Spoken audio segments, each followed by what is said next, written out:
2015년 물리학자들은 라이고 검출계를 통해서 수억광 년 거리에서 병합한 두 블랙홀의 충돌이 남긴 시공간의 떨림을 감지했습니다. 당시 시공간의 중력파라는 떨림을 남긴 건 각각 태양 질량의 20배, 30배 정도의 질량을 갖고 있는 항성 질량 블랙홀끼리의 충돌이었죠. 그 이후로 라이고를 비롯한 많은 중력파 검출기는 여러 다양한 항성 질량 블랙홀들의 충돌을 포착해왔습니다. 하지만 이건 모두 태양 질량의 수십 배밖에 안 되는 작고 가벼운 항성 질량 블랙홀들의 충돌일 뿐이죠. 은하 중심에 살고 있는 건 그보다 더 거대한 비교할 수 없는 수준의 초거대 질량 블랙홀입니다. 태양 질량의 수백만, 수십억 배 달하는 막대한 질량을 갖고 있죠. 하지만 여전히 이런 초거대 질량 블랙홀들이 어떻게 형성된 건지, 이들이 정말 자신들의 충돌과 병합을 통해서 그 거대한 덩치까지 성장을 하는 건지 아직 많은 미스터리가 풀리지 않고 남아 있습니다. 그런데 제임스 웹이 드디어 역사상 가장 먼 우주에서 벌어지고 있는 초거대 질량 블랙홀 한 쌍의 충돌 현장을 포착하는 데 성공했습니다.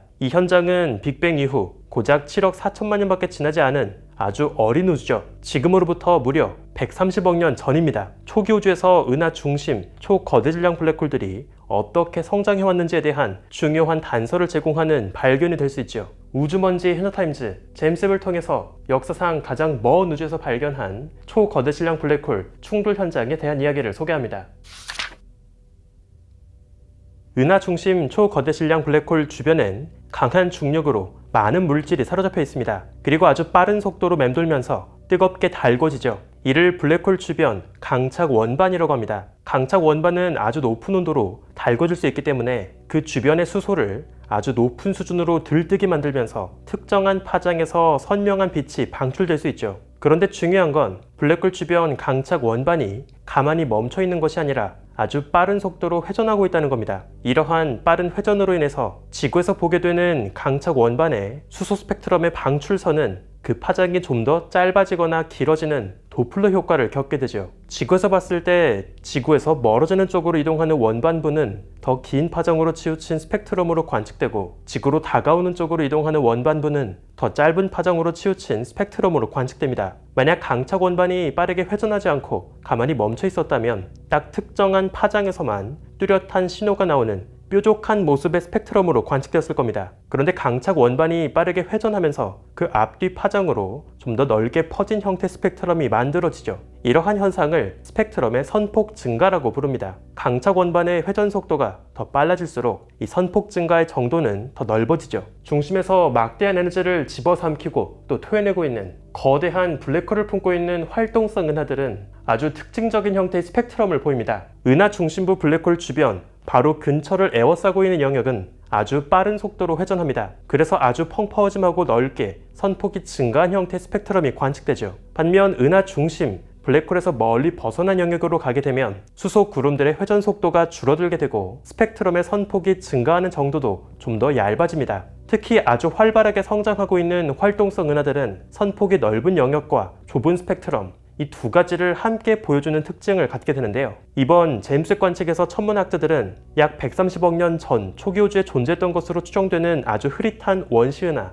SG7을 포착했습니다. 그리고 이 은하 중심부를 제임스 웹의 분광 장비 리어스펙으로 관측했죠. 특히 이번 관측에선 단순하게 은하 전체 영역의 스펙트럼을 뭉뚱그려서 관측하는 고전적인 방식이 아니라 은하 이미지의 각 픽셀을 하나하나 더 선명하게 구분해서 관측하는 Integrated Field Unit이라는 새로운 방법을 사용했습니다. 이것을 활용하면 은하 전체에서 얼마나 많은 별이 탄생하는지, 또 얼마나 강력한 블랙홀이 활동하고 있는지를 유추하는 것을 넘어서서 은하 내부의 각각의 영역에서 별들이 얼마나 탄생하고 또 얼마나 강력한 블랙홀이 어떻게 활동하고 있는지 더 높은 해상도로 구분해서 파악할 수 있죠. 천문학자들은 SG7 은하 중심부에서 넓은 선폭과 좁은 선폭 두 가지를 모두 보이는 뚜렷한 스펙트럼의 형태를 확인했습니다. 그런데 놀랍게도 이러한 스펙트럼의 형태는 딱 한 곳에서만 관측되지 않았습니다. 은하 중심부 북은 약간의 거리를 두고 떨어진 두 포인트에서 함께 관측되죠.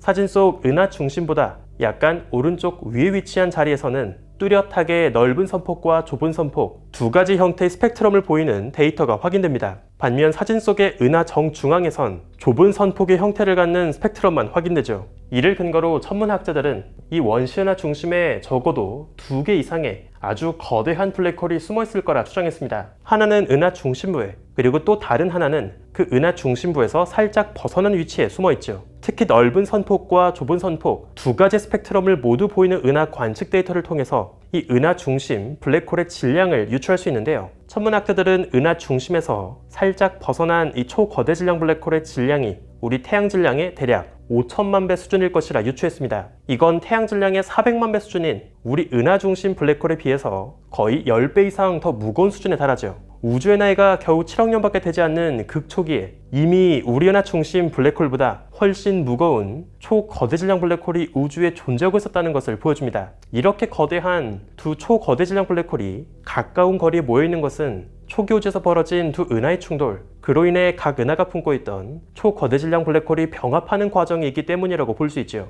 물론 초거대 질량 블랙홀끼리의 충돌 그리고 병합 과정에 대해선 아직 해결되지 않은 많은 비밀이 남아 있습니다. 훨씬 가벼운 항성 질량 블랙홀끼리의 충돌에 비해선 초거대 질량 블랙홀끼리의 충돌 과정의 결말은 아직은 확실치 않은데요. 수광년 이내로 초거대 질량 블랙홀 2개가 서로 가까이 접근하게 되면 결국 더 이상 서로의 궤도가 줄지 않고 그대로 안정적인 궤도를 유지하며 끝내 병합으론 이어지지 않을 수 있다는 초거대 질량 블랙홀끼리의 파이널 파색 프로블럼, 최후의 파색 문제가 남아있기 때문이죠. 그래서 정말로 이런 초거대 질량 블랙홀들이 성장하는 과정에서 직접적인 충돌과 병합을 통해 이루어지고 있는 것인지에 대해선 아직 많은 의문이 남아있습니다. 2015년 첫 관측 이후 지금까지 인류는 지구 전역 곳곳에 설치한 중력파 검출기로 수억 광년 먼 거리에서 벌어지고 있는 비교적 가까운 항성 질량 블랙홀끼리의 충돌까지 감지하고 있습니다. 그 충돌이 남긴 시공간의 떨림이 수억 년을 날아와서 지구 주변을 지나가는 순간